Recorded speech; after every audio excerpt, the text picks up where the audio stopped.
The ocean mirrors a vast universe teeming with uncharted territory filled with a multitude of extraordinary creatures. We're drawn to it for leisurely swims, um, deep dives, and endless fun. Given our affection for this enchanting body of water, we've chosen to compile an article honoring the finest sea-themed films ever made. The ocean is like a cosmos with lots of unseen areas and various wondrous creatures living in it. We enjoy swimming, diving, and having fun in it or near it. Since we adore the ocean so much and movies too, we've decided to create a article featuring the best sea movies ever produced. As someone who adores the ocean's embrace, I wholeheartedly recommend immersing yourself in these films that will transport you to the heart of the sea without leaving your cozy abode.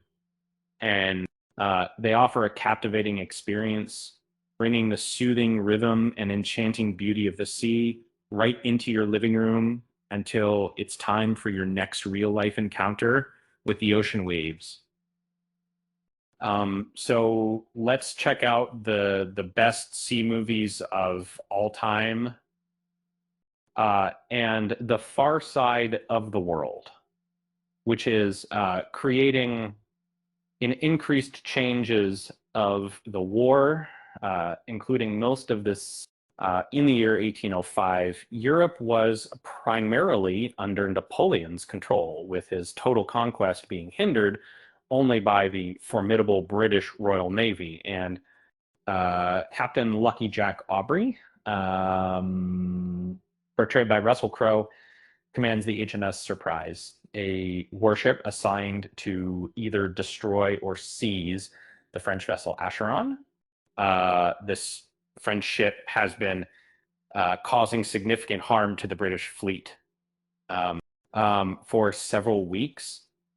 Rival ships engaged in a game of cat and mouse, constantly switching strategies all up. Eventually, it was Acheron that chose to launch an attack, nearly annihilating HMS Surprise. Aubrey recognizes the formidable advantage of the enemy vessel, but along with his companion and ship surgeon, Stephen Maturin, portrayed by Paul Bettany, he refuses to return to England in disgrace and humiliation. Instead, they are left with the arduous task of repairing their damaged ship while on the open sea and pursuing Acheron. Will they possess the necessary strength for this challenge? But is a different 7.2 different times that they talk to location because they kind of collective the creator. As per Jan Martel's book, director Amelie crafted an exceptional film known as Life of Pi, which undeniably stands among the timeless masterpieces of contemporary cinema. The film earned a staggering 11 Oscar nominations, winning 4. This captivating tale revolves around a young boy who, after enduring a devastating shipwreck, forms an extraordinary bond with a fearsome Bengal tiger that was also aboard the sinking vessel. Life of Pi serves as a powerful reminder that even in dire circumstances, one must find the strength to cling on to hope and faith in order to survive Kon-Tiki, right? As a film enthusiast captivated by tales of adventure, I can't help but be spellbound by the audacious journey undertaken by Thor Heyerdahl back in 1947. He dared to defy conventional wisdom and embarked on an epic voyage across some 4,300 kilometers of the vast Pacific Ocean, not for pleasure or sport, but with a mission to demonstrate that intrepid South Americans could have reached the far-flung Polynesian islands uh, long before Columbus set sail. Uh, Longitude, you know, in the 18th and 20th centuries, Captain John Harrison invents a marine chronometer for reliable sailing, while chronicler Rupert Gould develops an obsession with refurbishing this very same device. I would probably, definitely, uh, Captain Phillips. Still 2013. Uh, uh, the movie Captain Phillips tells a real life story that took place in 2009 when Somali pirates boarded the U.S. cargo ship Maersk, Alabama. With Paul Greengrass as director, it offers an exciting and suspenseful tale while also painting a detailed picture of the many effects globalization can have on individuals and societies. The storyline of the movie revolves around the dynamic between the captain of the Alabama vessel, Richard Phillips, acclaimed actor Tom Hanks, and the Somali pirate chief, Muse, protected by Barkhad Abdi. But after Muse and his band of pirates assault Phillips' unarmed ship, uh, they find themselves in a predicament where their actions have put them in a situation that seems inevitable. This takes place 145 miles out at sea, far from the Somali coastline, leaving both Phillips and Muse subject to forces beyond their grasp. The Perfect Storm, 1991, October, in the harbor town of Gloucester, Massachusetts. Captain Billy Tyne of the fishing vessel, Andrea Dale, finds himself in a less than ideal situation. His recent haul is scant, providing no guarantee for a tranquil winter ahead. The fishing season is nearing its close, with the forecast predicting imminent worsening weather conditions.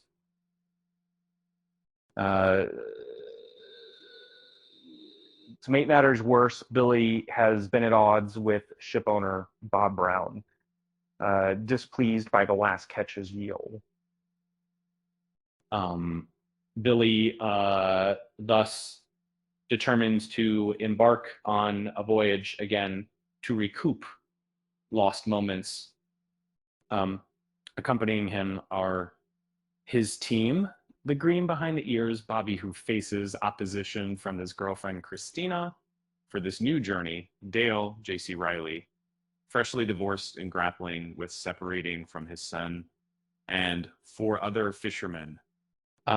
Despite warnings from everyone in the harbor, including his peer, Winda, that time may not be on their side. The resolute captain ventures out to sea as an unforeseen storm is gathering on Pirates of the Caribbean franchise. The Pirates of the Caribbean is a highly profitable Disney franchise encompassing various elements, such as a homonymous ride in Disneyland Park, a collection of movies, novels, comic books, and video games. As early as August 2006, Pirates of the Caribbean attractions have been featured in all 4 Disney theme parks, generating a total box office revenue of approximately $3.727 billion. The idea for this franchise can be traced back to Walt Disney himself. Related, Pirates of the Caribbean movies in order: Finding Nemo. Nemo, a daring fish, winds up in an aquarium. Following capture, in search of him, his father, Marlin, accompanied by Dora, a somewhat forgetful companion, undertake an extraordinary voyage. This odyssey will lead them face to face with vegetarian sharks, turtles, hypnotic jellyfish, seagulls with big appetites, and numerous other challenges along the way. Cast away into 2000. Uh, as a dedicated cinephile, I'd put it this way. Stranded on an isolated South Pacific isle following a tragic plane crash, Tom Hanks portrays a resilient FedEx employee. Um, the movie chronicles his remarkable journey of survival using the wreckage of airline luggage and his indomitable spirit, along with his eventual escape from the island and triumphant return to civilization. The Beach, uh, 2000, 21-year-old Richard ventures off to Thailand, discovering an enigmatic chart in his hands.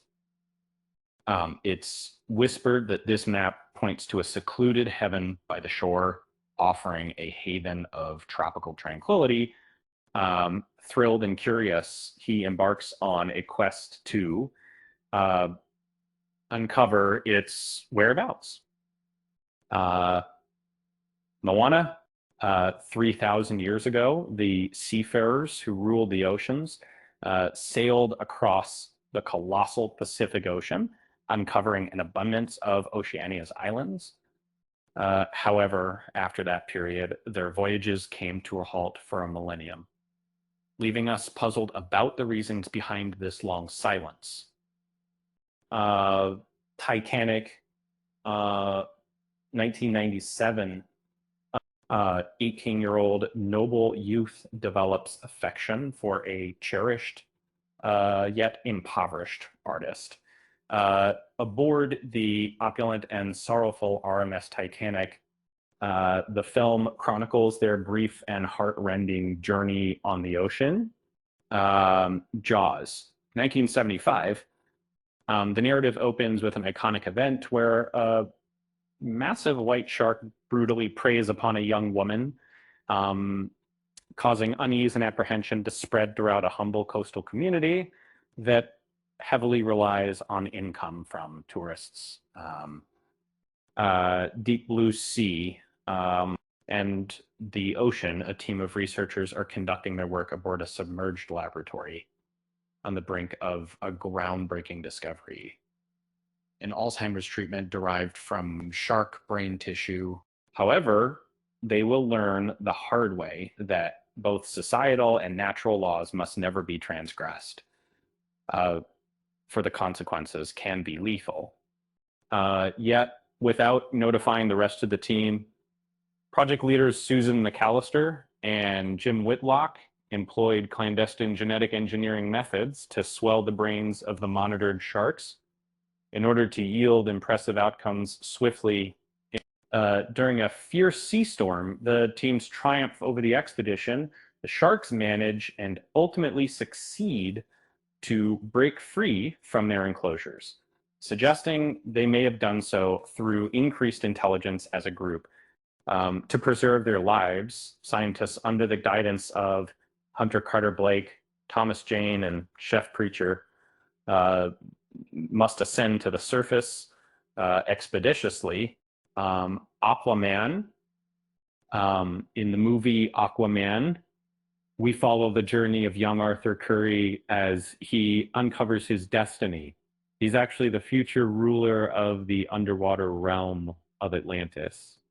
He's also a fuel of its world, where he is needed to protect its inhabitants. And the Death City says that this sphere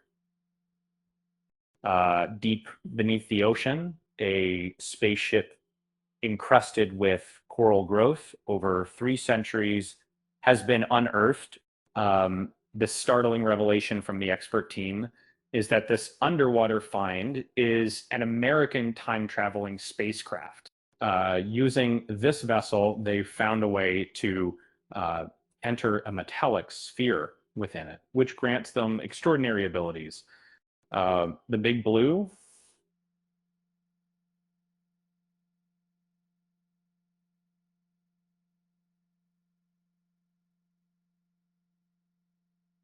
Enzo and Jacques have been long-standing friends, their bond forged in their youth while exploring the Mediterranean's depths through diving. However, their relationship was interrupted when Jacques' father met an unfortunate end during a dive, causing them to drift apart. Later on, a young woman named Johanna finds herself in Peru, where she crosses paths with Jacques, who works alongside a team of researchers. Johanna finds herself smitten, yet unable to delve deeper into their relationship. Um, Not long after, it's announced that a diving competition will take place in picturesque Taormina, Italy. To reconnect with Jacques, she concocts a business trip pretext for the company. Coincidentally, there's Enzo in Taormina too, a world-class diver who believes only Jacques can surpass him. Um, as Johanna and Jacques grow closer, it becomes apparent that Jacques is more like Belfin in terms of emotional depth than a typical man. The Abyss, The Abyss, 1989. In an unusual incident, a U.S. nuclear submarine suffers a collision with an enigmatic object, leading to its sinking. To locate potential survivors and assess the situation, the military enlists workers from a neighboring offshore drilling platform for assistance. The head of this oil company is Virgil Bud Brigman, while Lieutenant Coffey commands the military rescue team. And in a new perspective, it's Yesidara, the Buddha's wife, who serves in the military and plans to end her marriage with the Buddha, plays a significant part with our group, which is, you know, they were not creating work as stories or create quality. As the team advances towards the submarine, they come to understand that there is an enigmatic and peculiar presence lurking beneath these waters. The Deep, 1977. During a brief pause, scuba divers David Sanders, portrayed by Nick Nolte, and Dale Burke, along with Romero Treese, uncover a hidden World War II treasure submerged near Bermuda's shoreline. In addition to the war relic, they stumble upon an illicit cache of narcotics. This sudden discovery thrusts David and Gail into a perilous cat and mouse chase with criminal elements and treasure seekers as the tension builds up to its thrilling climax. An underwater showdown and safe. And the acclaimed author Peter Benchley presents the gripping drama, peril, and intellect found within the abyss. Men of Honor. I don't know who was doing that. 2000. In simpler terms, his father advised him to strive for excellence, and Carl Brasher heeded that advice diligently. When Carl enlisted in the Navy, he spent 2 years composing numerous letters before ultimately submitting his application to the diving school. However, his coach, Billy Sunday, was not receptive to Carl or his aspirations at all. On a Sunday, renowned as the formidable leader of deep sea divers, whose tale of trouble is as well known as his diving triumphs, mercilessly tests and torments me. He believed I'd crumble under pressure, but little did he know that I had other plans. My ambition was unwavering, my resolve immense, which is nothing, not even the formidable Billy Sunday, would deter me from achieving my dream, becoming a naval diver. Yet fate had other plans. After an unfortunate accident left me disabled, an unlikely alliance formed between us years later. Determination and the defiant naval officer consistently stirs things up within the hierarchy. aiding Carl in navigating bureaucratic red tape, coping with his amputation, and etching his name into military lore. Before they hang up their uniforms, Carl will earn the prestigious dual titles, Master Diver and Master Chief, the Navy's loftiest rank. Crimson Tide, 1995. In the gripping action thriller Scarlet Tide, Denzel Washington and Gene Hackman engage in an intense confrontation. The film is now available on Blu-ray, and you can also touch performances from Viggo Mortensen and James Gandolfini. And this movie delivers nonstop action, as described by the Los Angeles Times, ensuring that not a moment of pulse-pounding excitement lets up in this innovative format. Amidst the worldwide catastrophe, the team aboard the USS Alabama submarine received orders to launch its nuclear missiles, marking the start of what could be a three global conflict. However, when the submarine commander and his second in command disagreed on the validity of their choice, an intense struggle for power beneath the waves ensued. The Hunt for Red October 1990, a terrible threat rises up from beneath the ocean waves, and the fate of all mankind rests on one individual's shoulders. And on occasion, putting your nation aside can be crucial for the survival of the globe. And the Soviet Union developed a lethal weapon capable of ushering in a new global regime. A state-of-the-art nuclear submarine now serves as the Soviet Union's latest strategic advantage. However, its commander, Marco Ramius, played by Sean Connery, chooses to defect in order to avoid a potential global conflict. The U.S. Navy believes an incoming submarine poses a threat and is preparing for an attack. However, CIA analyst Jack Ryan, played by Alec Baldwin, is attempting to persuade U.S. forces that this isn't a danger to U.S. safety. Meanwhile, the Soviets are determined not to let their final marvel of war fall into American hands. So they are doing everything possible to destroy the Red October submarine. There are the 1942 saw the German submarine fleet heavily engaged in the Battle of the Atlantic, a strategic effort to sink Allied merchant ships, primarily from England. Or the narrative unfolds around the crew members who, amidst harsh circumstances, are executing the commands of the Nazi government under their captain, Jürgen Prochnow, whose mental state begins to unravel as he increasingly doubts the ideology he's devoted to serve.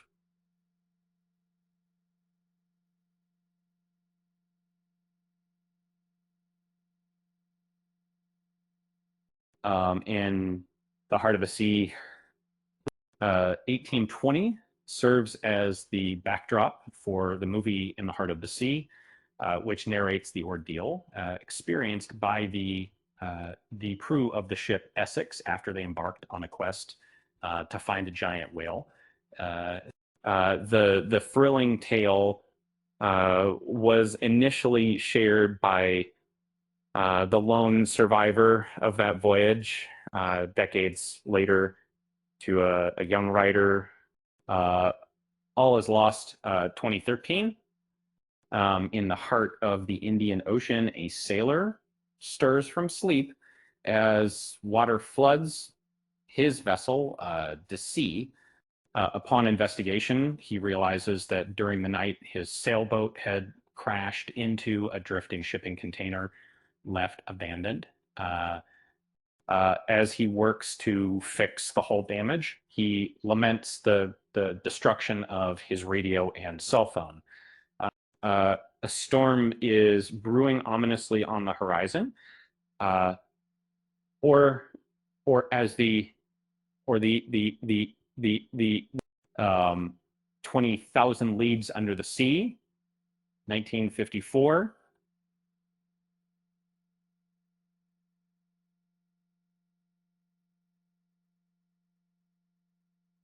1868 saw the world's oceans gripped by dread and unease as numerous ships met with tragic sinkings and significant loss of life. The cause, according to some, was a colossal sea creature said to be of extraordinary power and malevolence. Sailors who managed to survive recounted harrowing tales, stoking the fear that no vessel was immune to this enigmatic scourge. I'm thrilled to share that I, as a marine enthusiast, have been chosen by U.S. authorities to embark on an extraordinary mission. A renowned French Marine professor, uh, Professor Pierre Aronnax from the Paris National Museum, will be joining me aboard an American warship. Our objective uh, to hunt for a formidable sea creature over the coming months. Accompanying us are my loyal servant, Conceal, and seasoned harpoon expert, sailor Ned Land. The adventure of a lifetime awaits. Following numerous weeks at sea, the ship's team stumbles upon another vessel undergoing the same harrowing ordeal as detailed by the sailors who survived. Unfortunately, they were unable to save the drowned, and Professor Arnax's ship was also affected by the same calamity, leaving them stranded at sea. And that Conceal, Ned, and the professor managed to escape drowning and swim towards the mysterious object that caused their predicament. To their astonishment, they discover this is not a sea monster, but an extraordinarily advanced submarine known as Nautilus. As they draw near, I soon find myself surrounded by Nemo's crew. A mysterious figure I later learn is Captain Nemo, a brilliant scientist estranged from society. Overawed, Professor Aronnax endeavors to establish rapport with him and uncover his intentions, while I secretly devise an escape plan. Um, the Poseidon Adventure, 1972. On December 31st, the colossal ocean liner known as Poseidon will embark on its voyage into this in just a few minutes past midnight. Captain Harrison spots an enormous tidal wave. Sadly, this is the final sight that Harrison, together with the passengers and crew, will witness before their ship overturns. Due to this very wave, small band of survivors, including Mike Rogo, Linda Stella Stevens, Akers, Bell, and Nanny Rosen, are guided by the inspiring Father Frank Stott. Sea on Men, a result of manual practice, be a Gene Hackman. This group of shipwreck survivors is determined to discover a route that will ultimately bring them liberation. Um, it would it would be initially as a devoted admirer, I'd say it's an indomitable biographical drama that chronicles the life of Louis Zamperini, a remarkable athlete and hero who lived through a harrowing ordeal during World War II. He experienced a devastating plane crash alongside two fellow aviators, only to spend 47 grueling days adrift in the vast Pacific Ocean. Miraculously, they were discovered by the Japanese Navy, subsequently taken prisoner and held captive at a POW camp. U-571 2000, 1942, finds America engaged in war, yet faced with a significant hurdle in its mission to aid European allies, the formidable German forces in the Atlantic. Meanwhile, Lieutenant Andrew Tyler's aspirations for promotion have been thwarted by Lieutenant Dahlgren. Instead, we'll momentarily set aside their dispute as they are assigned a covert operation. They are joined by Intelligence Lieutenant Hirsch and Marine Captain Kumin. In this mission, the damaged German submersible U-571 needs to link up with a German supply submarine in the Atlantic Ocean, has luckily U.S. Navy intelligence has learned about the meeting's time and location. To blend in, they transformed their S-33 submarine into a simulacrum of a Jenna submarine, and the American crew aboard donned German military uniforms. The objective of these individuals is to deceptively seize control of a German vessel with the intention of pilfering Enigma, a highly confidential encryption device used by the Germans for secure communication with their submerged vessels, avoiding detection by the Allies. Greyhound 2020. Captain Ernest Krauss navigates a fleet of Allied vessels laden with thousands of soldiers through the perilous North Atlantic waters where German submarines lurk menacingly. Although he manages to outmaneuver one such submersible, this is merely the opening act in an action-packed historical drama inspired by C.S. Forrester's novel, The Good Shepherd,